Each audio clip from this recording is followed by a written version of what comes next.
하시겠습니다. 사랑과 은혜가 충만하신 아버지 하나님, 너무나도 귀한 주님의 날에 교구별로 함께 모여서 살아계신 주님께 예배할 수 있도록 우리를 불러주시니 하나님 참으로 감사합니다. 하나님, 찬양의 가사와 같이 우리 교회 가운데에, 우리 공동체 가운데에 늘 사랑의 종소리, 사랑의 멜로디가 가득할 수 있도록 주님 우리를 인도하여 주시옵소서. 사랑의 종소리와 멜로디가 가득할 때에 이곳이 사랑의 공동체가 될 줄로 믿사오니 아버지 하나님, 영남교회 가운데에 주님의 은혜를 허락하여 주셔서 서로 사랑함이 날마다 넘쳐날 수 있는 귀한 믿음의 공동체가 될 수 있도록 우리를 인도하여 주시옵소서. 하나님, 이 시간 말씀을 계시하여 주시고 성령 하나님 조명하여 주셔서 주님께서 우리에게 허락하시는 진리를 밝히게 될 수 있도록 이 시간 우리에게 은혜를 더하여 주시옵소서. 모든 걸 주님께 의지하며 모든 말씀 살아계신 우리 구주 예수 그리스도의 이름으로 감사드리며 기도드렸습니다. 아멘.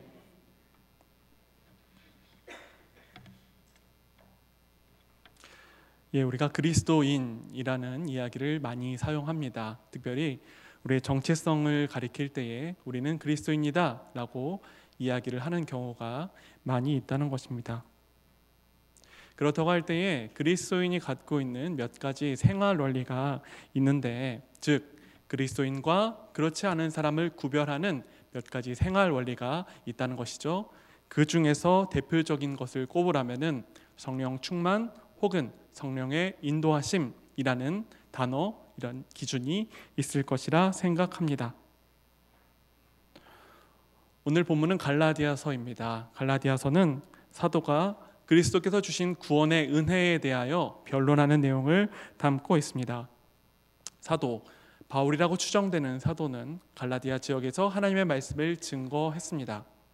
너희들이 이제 하나님의 은혜로 구원을 받을 수 있는 것은 너희의 행위가 아니라 예수 그리스도를 믿는 그 믿음으로 너희가 구원을 받을 수 있다는 내용으로 많은 사람을 주님께로 돌아오게 한 것이지요. 그런데 사도가 떠난 후에 어떤 사람들이 모여서 가만히 다른 교훈을 만들어낸 것입니다. 그래, 너희가 그리스도의 은혜로 구원을 받는 건 맞는데 너희가 한 가지를 더 해야 된다. 그것이 바로 할례라는 것이에요. 사람들은 무언가 자기를 내세우기 좋아하는 그런 경향이 있습니다. 주님의 은혜로 구원을 받는다는 것은 굉장히 큰 은혜요, 기쁨이지만 혹자에게는 우리가 정말로 구원을 위해서 아무것도 안 해도 돼? 라고 생각하게 할 정도로 우리하고 뭔가 하나님과 관계에서 유리한 것을 끄집어내게 할 수 있는 그런 여지가 남아있다는 것이지요. 그래서 어떤 사람들이 너희가 구원을 받을 때에 그리스도의 은혜와 더불어 할례라는 행위를 해야 된다고 얘기했을 때 이 얘기는 굉장한 설득력을 갖고 갈라디아 교회에 퍼지기 시작했습니다. 이 사건에 대해서 사도는 분노하며 너희가 그리스도의 구원을 위해서 너희의 행위로 할 수 있는 것이 무엇이 있겠느냐? 너희가 율법을 지켜서 하나님께 구원을 얻으려고 한다면 할례뿐만 아니라 율법의 모든 것들을 다 지켜야 한다라고 이야기하며 구원을 받는 것이 그리스도의 은혜 이외에는 예수 그리스도를 믿는 그 믿음 외에는 아무것도 없음을 변론하고 있는 것이 바로 오늘 갈라디아서 말씀이라는 이야기입니다. 갈라디아서 말씀은 전체 6장으로 이루어져 있습니다. 전반부는 바로 이러한 내용, 그리스도의 믿음의 탁월성에 대해서 변호하고 있는 내용이고, 그 후반부의 내용은 그렇다고 한다면은 너희가 그리스도의 은혜로 말미암아 구원을 받는다면은 이제 너희는 그리스도를 믿는 사람답게 이렇게 살아야 된다라는 삶의 지침으로 나눌 수가 있는 것입니다. 오늘 봉독된 말씀이 바로 후반부의 내용, 즉 예수 그리스도의 은혜로 말미암아 구원받은 사람이 이제는 어떻게 살아가야 되는가, 삶의 지침에 해당하는 부분이라고 이야기할 수 있는 것입니다. 우리가 예수님을 믿는다라고 이야기할 때에 예수님을 믿는 믿음은 단순히 우리의 생각에만 영향을 미치지 않습니다. 기독교라고 하는 것이 단순히 우리의 사상적인 차원에서 멈추는 것이 아니기 때문에 그렇습니다. 예수 그리스도를 믿는다는 것은 우리의 생각의 변화뿐만 아니라 그로 인한 삶의 변화, 모든 것을 다 포함하는 말로써 우리가 우리의 생각과 우리의 삶이 하나님께로 드려지는 것, 우리의 삶을 통해서 예수님을 믿는 것을 드러내는 것을 의미하기 때문에 그렇습니다. 사도는 그리스도를 믿는 사람들이 살아야 되는 삶의 태도에 대해서 자유라고 이야기하고 있습니다. 4장 13절입니다. 형제들아 너희가 자유를 위하여 부르심을 입었으나 그러나 그 자유로 육체의 기회를 삼지 말고 오직 사랑으로 서로 종노릇하라. 그리스도인은 더 이상 율법과 구습에 얽매인 사람들이 아닙니다. 절기를 지키고 어떠한 행동으로 자기를 속박하는 사람이 아니라는 뜻입니다. 먹고 마시는 것입니다. 이것을 마셔야지, 이것을 먹어야지 하나님께 구원을 받을 수 있다는 이러한 행위에서 더 이상 억압받지 않는다는 이야기입니다. 그리스도를 믿는 그 믿음을 통해서 주어진 자유입니다. 율법의 제약으로부터의 자유이며 죄와 사망으로부터의 자유입니다. 그러나 이 자유는 결코 우리에게 방종으로 주어진 것이 아닌 오히려 부르심에 합당한 삶을 살기 위한 자유임을 우리가 기억해야 합니다. 바로 사랑으로 서로 섬기기 위한 자유라는 것입니다. 바로 이와 같은 자유의 삶을 가리켜서 사도는 성령을 따라 행하는 삶이라고 이야기를 하고 있습니다. 5장 16절입니다. 내가 이르노니 너희는 성령을 따라 행하라. 그리하면 육체의 욕심을 이루지 아니하리라. 성령을 따라라는 이 부분을 다른 성경에서는 원어에서는 이렇게 이야기하고 있습니다. 성령 안에서 행하라, 성령 안에서 함께 걸어라 라고 표현이 되어 있습니다. 즉 성령의 인도하심을 따라 살아가라는 뜻이죠. 이어서 사도는 그렇다면 어떠한 삶이 성령의 인도하심을 받는 삶인지, 성령과 함께하는 삶인지 구체적으로 증언하고 있습니다. 바로 그 내용이 오늘 봉독된 5장 25절부터 6장 10절까지 말씀입니다. 오늘 말씀에 여러 내용이 있습니다. 그 중에서 즉 5장 25절부터 6장 10절 내용 중에서 이 내용을 잘 요약하는 말씀을 6장 2절로 꼽을 수가 있습니다. 너희가 짐을 서로 지라. 그리하여 그리스도의 법을 성취하라. 저도 이야기한 것처럼 우리가 신앙생활하면서 굉장히 많이 사용하는 용어가 있습니다. 성령 충만하다, 성령 충만을 사모해야 된다, 성령 충만을 받아야 한다. 과연 어떠한 삶이 성령 충만한 삶일까요? 어떠한 삶이 성령님의 인도를 받는 삶이겠냐는 것이에요. 우리는 때로 오해합니다. 성령 충만한 삶을 날마다 즐거운 삶, 신나는 삶, 혹은 무언가 혼미한 상태에 계속 있는 삶 또는 에너지 넘치는 삶으로 성령 충만을 오해할 때가 있다는 것입니다. 우리는 성령 하나님에 대해서 때로 오해합니다. 무언가 초자연적인 에너지로 성령 하나님을 한정 짓는다는 것이죠. 어떠한 힘, 능력 혹은 능력의 결과로서 여러 은사들. 그러나 성경은 분명히 성령 하나님에 대해서 이렇게 이야기하고 있습니다. 하나님의 영이라, 예수 그리스도의 영이라 이렇게 이야기하고 있는 것이죠. 그래서 우리 믿음의 선배들은 이렇게 이야기합니다. 삼위일체 하나님 중에서 성령 하나님은 하나님의 세 번째 위격으로, 즉 하나님 자신이라고 믿고 고백해 왔던 것입니다. 성령님은요 결코 어떤 에너지가 아닙니다. 결코 초자연적인 능력만 성령 하나님이라고 이야기할 수 있지 않다는 것입니다. 성령 하나님은 하나님 자신이며 즉 인격적인 분이라고 이야기할 수 있는 것입니다. 에베소 5장 18절 말씀에 이렇게 기록되어 있습니다. 술 취하지 말라. 이는 방탕한 것이니 오직 성령으로 충만함을 받으라. 이 얘기는 다른 표현이 아닙니다. 하나님의 영으로 충만해져라. 즉 하나님의 영이 너희 마음 가운데에 너희 마음의 모든 영역을 주장하실 수 있도록 너희 마음의 소유권을, 마음의 모든 주인의 자리를 하나님께 내어드리라 라는 말씀이 성령의 충만함을 받으라 라는 내용임을 기억해야 합니다. 성령 세례, 성령 충만은 결코 무언가 종교적인 트랜스 현상 혹은 무아지경의 현상이 아닙니다. 매우 실제적이며 명확한 사건이라고 이야기할 수 있습니다. 예수 그리스도를 나의 주, 나의 하나님으로 믿고 고백할 때에 이제 내가 나의 뜻과 나의 욕심과 나의 정욕을 따라 살아가는 것이 아니라 하나님의 뜻대로 하나님께서 기뻐하시는 자처럼 살아가려고 하는 나의 삶의 방향이 바뀐 것, 그리고 그렇게 살아갈 수 있도록 주님으로부터 은혜를 받는 것이 바로 성령 충만이라고 이야기를 할 수 있다는 것입니다. 성령 충만에 대해서 오늘 본문은 성령 충만의 결과를 이야기하고 있습니다. 하나님께서 내주하시는 사람들, 즉 성령의 인도를 받는 사람들을 6장 1절에 신령한 사람들, 이 사람들이 살아가야 되는 삶의 모습, 즉 성령의 충만함을 드러내야 하는 사람의 삶의 양태로서 이렇게 이야기하고 있는 것입니다. 서로 짐을 지라. 그렇다면 결코 누가 성령 충만한 사람이라고 이야기할 수 있을까요? 누가 신령한 사람이라고 이야기할 수 있겠냐는 것입니다.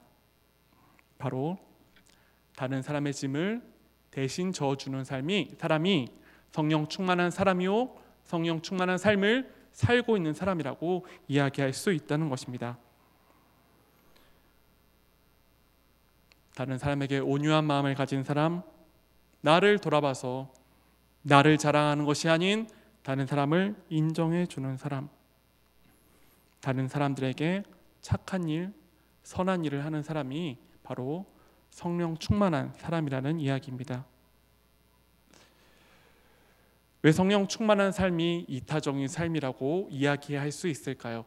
왜 다른 사람의 짐을 대신 져주는, 오늘 말씀에는 그냥 짐이라고 나와 있지만 어떠한 사본에는 이것이 무거운 짐이라고 이야기하고 있습니다. 결코 쉬운 일이 아니라는 이야기입니다. 다른 사람의 짐을 져주는 것이 왜 성령 충만한 삶이라고 이야기할 수 있을까요?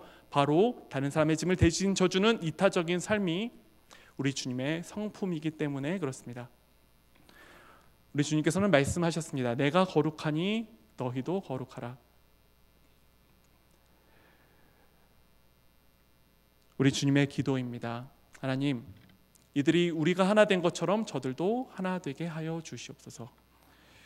내가 너희를 사랑한 것 같이 너희도 서로 사랑하라.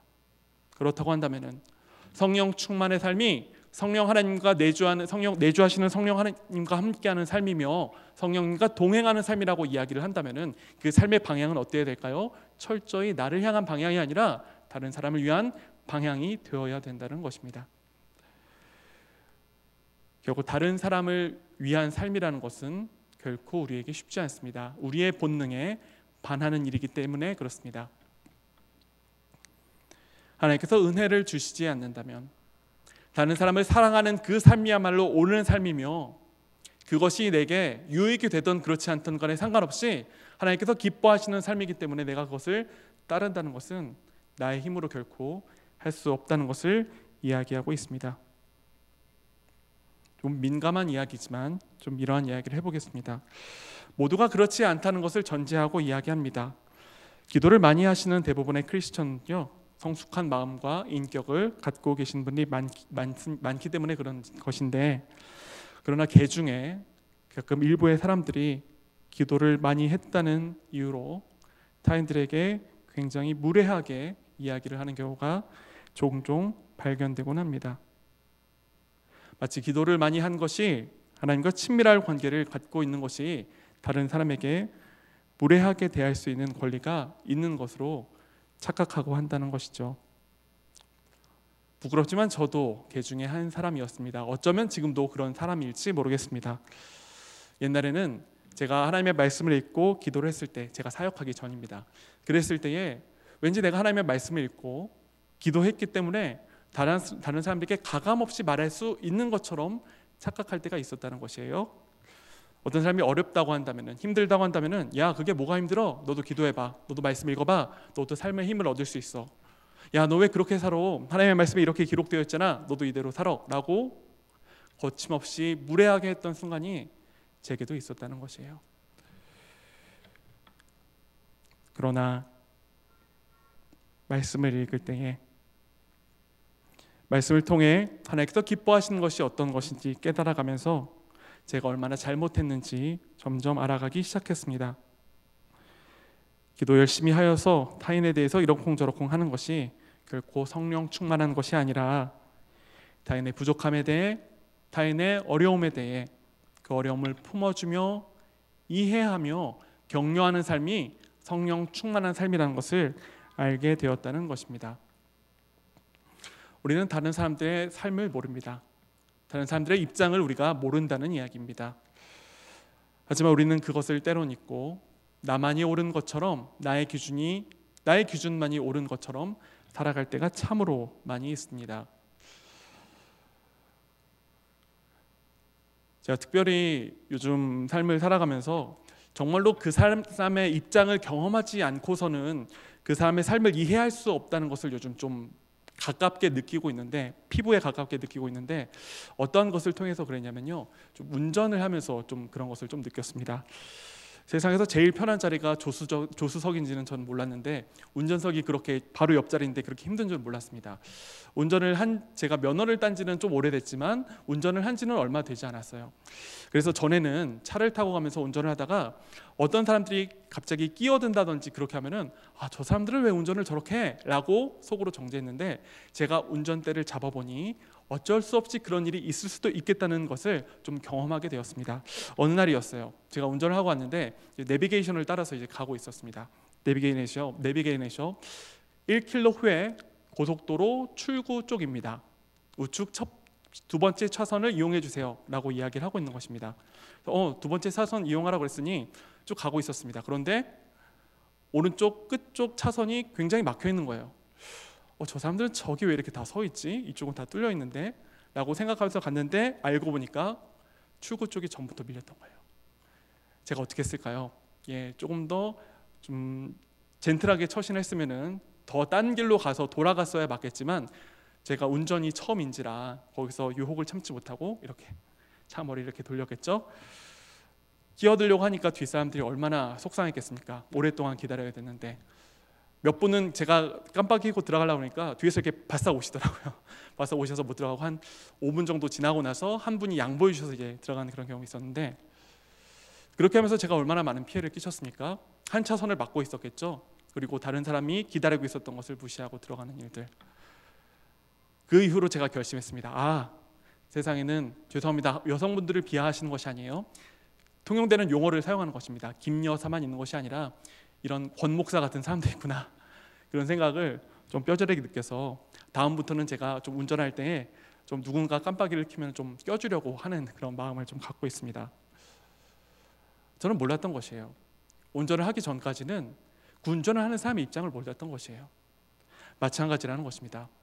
우리는 다른 사람의 입장을 결코 알 수 없습니다. 그 경험을 하기 전에는요, 우리는 그 사람에 대해서 이렇다 저렇다 이야기를 할 수 없는 것이에요. 그렇다면 어떻게 될까요? 주님께서 우리를 참아주신 것처럼요, 우리를 용납해 주신 것처럼요, 우리도 그들을 용납해 주는 것입니다. 이렇게 주님을 닮아가는 삶, 주님께서 기뻐하시는 이 삶을 성경은 성령 충만이라고 이야기하고 있습니다. 오늘 우리는 말씀을 통해서 어떠한 삶이 성령 충만한 삶인지 좀 살펴보는 시간을 가졌습니다. 우리가 갖고 있는 일반적인 오해처럼 어떠한 기분이라든지 어떠한 활력이 넘치는 상태라든지 혹은 종교적인 무아지경 상태를 성령 충만이라고 이야기하는 것이 아니라, 이러한 것들이 아니라 우리를 구원하시고 우리를 지으신 그 하나님을 닮아가는 삶이 성령 충만한 삶이라는 것을 알게 되었습니다. 자신을 겸손히 돌아보고 다른 사람들의 짐을 지며 모든 이들에게 착하고 선한 일을 하는 것이 성령 충만, 즉 성령님의 인도하심을 받는 삶인 것을 알게 되었다는 것입니다.